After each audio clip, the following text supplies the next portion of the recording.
Hello dear students, welcome to professor S P Goyal IAS classroom. प्यारे विद्यार्थियों, बहुत सारे बच्चे जो राजेंद्र नगर में बैठे हैं, मुखर्जी नगर में बैठे हैं, उन्होंने कोर्स के बारे में पूछा। जब मैंने डिटेल बताई तो एक उनका सवाल बार बार आता है, क्या सर हम 365 पढ़ना पड़ेगा? क्या ये मंथली मैगजीन्स पढ़नी पड़ेंगी? भाई आप समझिए, जब दो न्यूज़पेपर, द हिंदू और इंडियन एक्सप्रेस, और हिंदू में भी आप देखिए editorial, test and contest, opinion page, data point, science page, FAQ, मतलब कोई भी लाइन जो ऐसी नहीं होती जो मैं उसको एनालिसिस नहीं करता, पढ़ता नहीं। तो फिर आपके जितने क्वेश्चन बनते हैं उसमें 15-20 जितने भी बने, प्रीलिम्स और मेंस के, भाई एग्जामिनर करंट अफेयर के आप बताइए कहाँ से देगा? फिर दूसरा न्यूज़पेपर बिना एक्सप्लेन्ड पेज के आपके मेन एग्जामिनेशन में जो ना क्वेश्चन डायरेक्ट आएंगे। दो दो तीन तीन क्वेश्चन रोज आते हैं एक्सप्लेन्ड पेज पे इंडियन एक्सप्रेस में। फिर इकोनॉमी पेज दोनों का। फिर अब एक पार्लियामेंट पेज जब सेशन चल रहा होता है तो पार्लियामेंट का पेज आता है इंडियन एक्सप्रेस में। पार्लियामेंट के पेज से मुझे यह पता चल जाता है कि एग्जामिनर क्या क्वेश्चन पूछेगा, मेन में क्या डिस्कशन हो रही है पार्लियामेंट में। पार्लियामेंट के डिस्कशन बड़ी इंपॉर्टेंट है, जैसे वक्फ बिल पे है, रोजाना डिस्कस हो रहा है, जेपीसी बनी है। इस तरह से जो है यदि आप तैयारी करेंगे तो ना तो आपको कोई 365 कोई मैगजीन की जरूरत नहीं, ये फोमो क्रिएट नहीं करना। जो 365 पढ़ रहे हैं, मैगजीन पढ़ रहे हैं, उनको फोमो होना चाहिए कि अखबार तो पढ़े नहीं मैंने। अब सभी बच्चे कहते हैं जी अखबार से ही क्वेश्चन आते हैं, 365 पिछली बार एक या दो क्वेश्चन भी नहीं आया। बच्चों ने बताया ये सब, मुझे तो पता है, क्योंकि जो एग्जामिनर है हर क्वेश्चन ऐसे क्राफ्ट करेगा, हर क्वेश्चन ऐसे फ्रेम करेगा जो किसी मैगजीन में नहीं मिलेंगे। वो न्यूज़पेपर से करता है, वो बड़ा इंटेलिजेंट एग्जामिनर।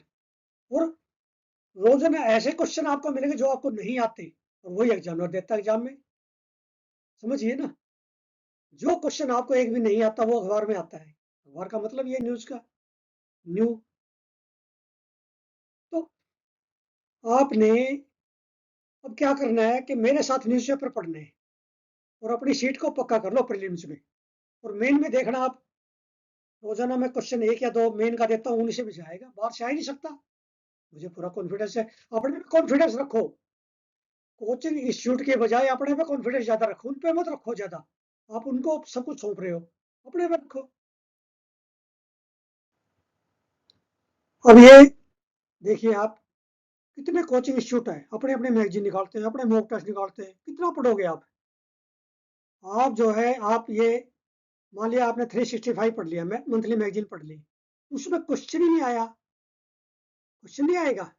वो आप ही लोग बताते हैं, मुझे पता है क्यों।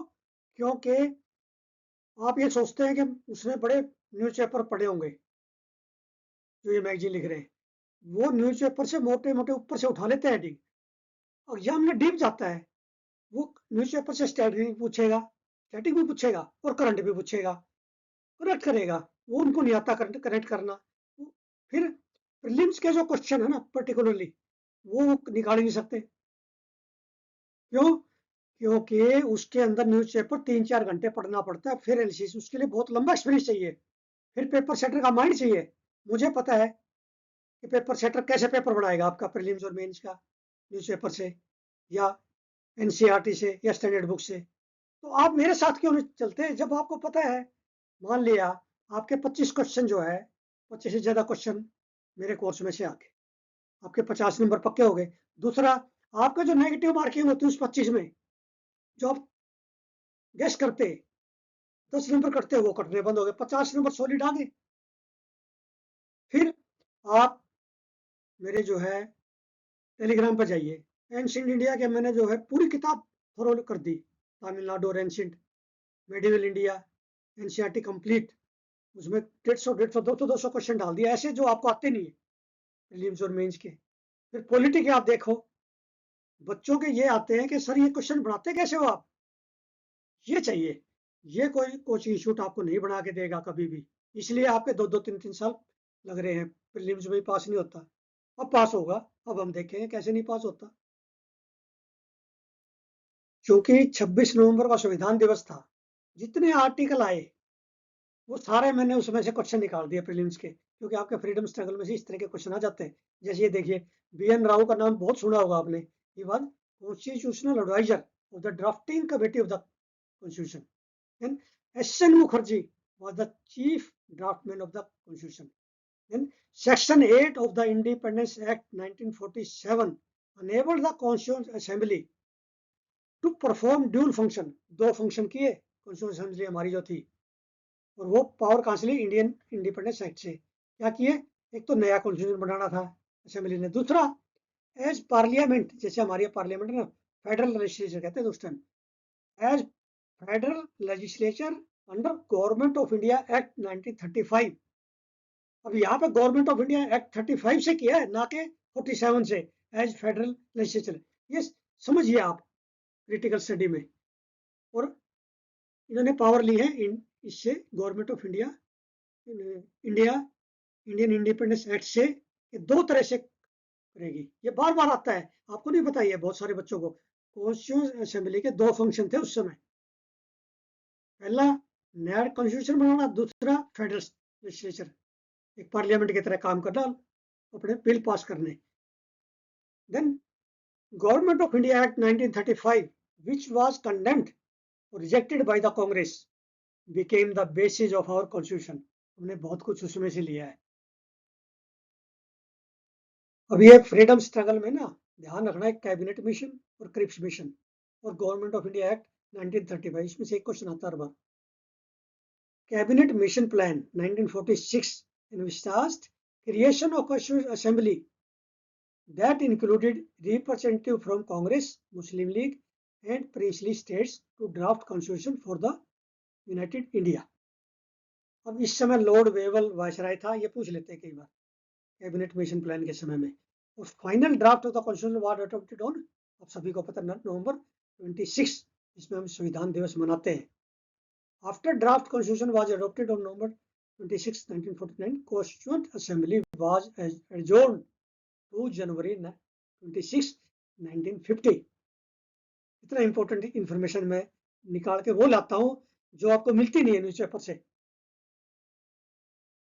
अब ये इंडियन एक्सप्रेस पे एक्सप्लेन्ड पेज में डिटेल आ गई, वन नेशन वन सब्सक्रिप्शन। ये हालांकि मैंने दे दिया आपने PDF में। ये गवर्नमेंट ने इनिशिएटिव जो है, ये यूनियन कैबिनेट ने पास किया है। इसका एम है to provide government run higher education institution, government run, private नहीं, equitable access to 13,000 scholar journals under a single platform. आप सभी को पता है, जो रिसर्च स्कॉलर है PhD के, MSc के, हायर इंस्टीट्यूशन में, उनको जर्नल्स नहीं मिलते, उनकी सब्सक्रिप्शन नहीं कर पाते इंडिविजुअल लाइब्रेरी, तो 13,000 जर्नल को उनके एक्सेस हो जाएगी। देन एक ये आपको पता होना चाहिए, INFLIBNET centre, information and library network centre कहाँ पे है? गांधीनगर में। ये किसका सेंटर है? मिनिस्ट्री ऑफ एजुकेशन का, UGC का, ठीक है ना, इंटर यूनिवर्सिटी सेंटर है। ये इसको चलाएगी, इंप्लीमेंट करेगी। अब इस पे मैंने क्वेश्चन बना दिया मेन का भी। कई बार क्या होता है, हालांकि ये बड़ा आसान है, लेकिन एग्जामिनर ने डाल दिया 10 नंबर का डाल दिया। यदि आपने पढ़ा तो 10 में से 7 आ जाएंगे, नहीं तो आपका 1 या 2 आएगा। What is one nation one subscription initiative launched by government of India? What are its advantages? जैसे मैंने बताया, इसका मैंने पूरा जो है मेन का क्वेश्चन आपका 10 नंबर का 150 वर्ड में बढ़ा दिया। अब ये देखिए कैसे लिखते हैं, वन नेशन वन सब्सक्रिप्शन, आपने इनिशिएटिव 3-4 लाइन ये लिख दी, इसमें पूरी डिटेल दे दी भाई हायर एजुकेशन इंस्टीट्यूशन के लिए लॉन्च किया गया है, और सरकारी के लिए रिसर्च बॉडी है, जैसे ICAR की है, CSIR है, हमारी स्टेट एग्रीकल्चर यूनिवर्सिटी जो है, हायर लर्निंग इंस्टीट्यूशन जो है, सबको ये जो है फीड करेंगे। देन एडवांटेजेस, अब एडवांटेज में आपने ये जो इस तरह से हेडिंग लिख दी, आपने 7 पॉइंट लिख दिए, आपके नंबर आ गए 7, 3 नंबर इसमें मिल गया आपको, एक्सप्लेन किया। अब इसमें देखिए, सबसे पहले तो कॉस्ट एफिशिएंसी है, ये हर एक यूजर को पैसा नहीं भेजना पड़ेगा। मान लिया आपका ऑक्सफोर्ड यूनिवर्सिटी से आप जर्नल मंगवा रहे, एक्सेस करना है आपने, तो एक बार जो ये करके ये एक्सेस देंगे अपने गांधीनगर में जो ये सेंटर है हमारा UGC का। फिर equitable access, extend resources to 55 lakh students, 1.8 crore researchers across 6,300 institution, ये लिखना पड़ेगा आपको, बहुत अच्छे मार्क्स आएंगे। फोस्टरिंग इंक्लूसिव एकेडमिक ग्रोथ, इसमें इंक्लूसिव होगी, गरीब अमीर वुमेन सभी को जो है इक्वल एक्सेस हो जाएगी। देन लास्ट रिसर्च क्वालिटी, अब हमारी रिसर्च क्वालिटी बढ़ जाएगी जब हम जो है पीएचडी के बच्चे हैं वो जब जर्नल देख के जो है ये काम करेंगे तो उनको ज़्यादा समझ आएगा, ज़्यादा अच्छी रिसर्च होगी। देन अवॉइड्स डुप्लीकेशन, डुप्लीकेशन ही होगी कि भी सारी लाइब्रेरी मान लिया मंगवा रही है अलग अलग अलग अलग इंडिया की, पैसा भी ज़्यादा लगता है उसमें। देन बार्गेनिंग पावर, इंडिया की जो है बार्गेनिंग पावर बढ़ाएगा वो, कॉस्ट इफेक्टिवनेस आएगी। Then support for national education policy, ये हमारी एजुकेशन नई एजुकेशन पॉलिसी में भी है, यहाँ पे रिसर्च को प्रमोट करना है। देन इनोवेशन के साथ, then data insights provide analytics on general uses aiding policy makers in optimizing higher education, ना केवल इंस्टीट्यूशंस को, पॉलिसी मेकर्स को भी वो जर्नल्स को जो रेफर करने में आसानी रहेगी। फिर आपने एक लाइन में कंक्लूजन लिख दिया, one nation one subscription is a transformative step towards democratizing access to knowledge, strengthening India's research infrastructure, and aligning with its vision of Atmanirbhar Bharat। देखिए आप सभी को पता है हिजबुल्लाह का और इजराइल का जो है सीज फायर एग्रीमेंट हुआ है, ठीक है। इसमें मुझे क्या मिला, इंटरनेशनल लोकेशन से मिल गई, लिटानी रिवर है एक, तो लिटानी रिवर ये लेबनान में है, इजराइल में नहीं, लेबनान में है और बेगा वैली से निकलती है।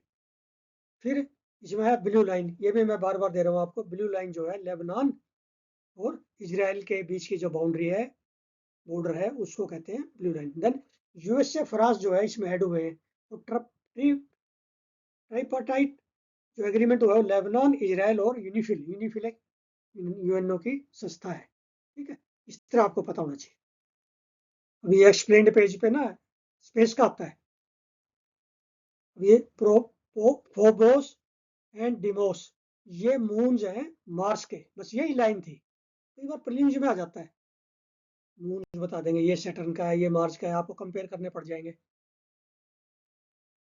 अब ये इंडियन एक्सप्रेस में बड़ा अच्छा आर्टिकल है, कुरैशी साहब लिखते हैं कि पहले जो है चीफ इलेक्शन कमीशनर रहे इंडिया के, इनके बड़े अच्छे आर्टिकल आते हैं इलेक्शन कमीशन से। इलेक्शन कमीशन से, और हमेशा कहता हूँ मैं, सुप्रीम कोर्ट से एक क्वेश्चन जरूर आएगा प्रीलिम्स और मेन में। Election commission of India was established on January 25, 1950, ये कितना इंपॉर्टेंट है, हम जनरली ये लिखते हैं जनवरी 26 लिखते हैं इसको, एक दिन पहले जो है इलेक्शन कमीशन एस्टेब्लिश हुआ था। एंड इसी आर्टिकल में लिखा गया है free and fair election is the basic structure of the constitution. ये दो केस थे, पीयूसीएल का था एक वर्सेस यूनियन ऑफ इंडिया, और एक नोटा जजमेंट आई थी जिसमें नोटा इंट्रोड्यूस किया था सुप्रीम कोर्ट में, उसमें यह बताया गया free and fair election is the basic structure of the constitution. और रोजाना में एक क्वेश्चन आपका साइंस पेज में बिग शॉट आता है, ये आपको कोई नहीं बताएगा, उसमें से एक क्वेश्चन हमेशा जो है इंटरनेशनल का होता है, वर्ल्ड हाईएस्ट वोल्केनो, पिक्चर के साथ आया हुआ है, इस Nevado Ojos del Salado which is the home to world's largest crater lake. Highest volcano पूछ ले आपसे, कितना क्लियर कट आया इसमें। Then dormant volcano is located on the border of Chile and Argentina. प्रिय विद्यार्थियों, देखिए साइंस पेज से हिंदू के इस तरह से क्वेश्चन निकलते हैं, बिग शॉट से कौन निकालेगा, इंटरनेशनल एक आता है। जो क्वेश्चन आप सोचते हैं ना भैया कोई तो क्वेश्चन कर ही नहीं सकता प्रीलिम्स में, वो ये क्वेश्चन है जो आपको कहीं नहीं मिलते, और वो जो है 99% बच्चे इन क्वेश्चन को कभी उन्होंने पढ़े ही नहीं। इसलिए मैं कहता हूँ आपके नोट्स में क्वेश्चन ही नहीं है, पेपर कैसे आप सोल्व करोगे प्रीलिम्स का, आपके क्वेश्चन जब 50% है ही नहीं तो आप जो उसमें गैस करोगे। अब एडिटोरियल पेज पे देखिए कैसे आर्टिकल थे, रोजाना ऐसे आर्टिकल आते हैं, कभी ओपिनियन पेज पे, टेस्ट एंड कंटेस्ट पे, मैं उसमें से एक एक जो है लाइन ऐसे निकालता हूँ एग्जामिनर बन के, पेपर सेटर बन के, और वो लाइन निकालता हूँ जो आपको नहीं आती और जो इम्पोर्टेंट है, जो नेशनल इंपॉर्टेंस की है या इंटरनेशनल इंपॉर्टेंस की है, पार्लियामेंट में डिस्कस होती है, जो यूपीएससी आपसे एक्सपेक्ट करती है, वो आपको मेरे कोर्स में जो है करंट अफेयर एसेंशियल्स में बड़े आराम से मिलेंगे सारी चीज़ें। जब आपको इतने सारे क्वेश्चन जो आपने नहीं पढ़े और जो कोई उम्मीद नहीं है अभी नहीं और कहीं से नहीं मिलेंगे, जब इस कोर्स में आपको मिल रहे हैं तो अपना प्रीलिम आप आराम से निकालिए बिना स्ट्रेस के। और साथ साथ जो है करंट अफेयर की मेन की भी तैयारी हमारी हो रही है, और क्या चाहिए। तो इसलिए मेरी आपसे यही गुजारिश है कि इस कोर्स में इमीडिएटली आप ज्वाइन करके फ्री हो जाइए। दूसरा, जितने भी बच्चे इस वीडियो को देखते शेयर कीजिए। आपस में शेयर करेंगे तो दूसरों को भी फायदा हो जाएगा, उनको पता चल जाएगा कि असलियत में हमने प्रीलिम्स और मेंस के लिए करंट अफेयर में क्या पढ़ना है। Thank you very much.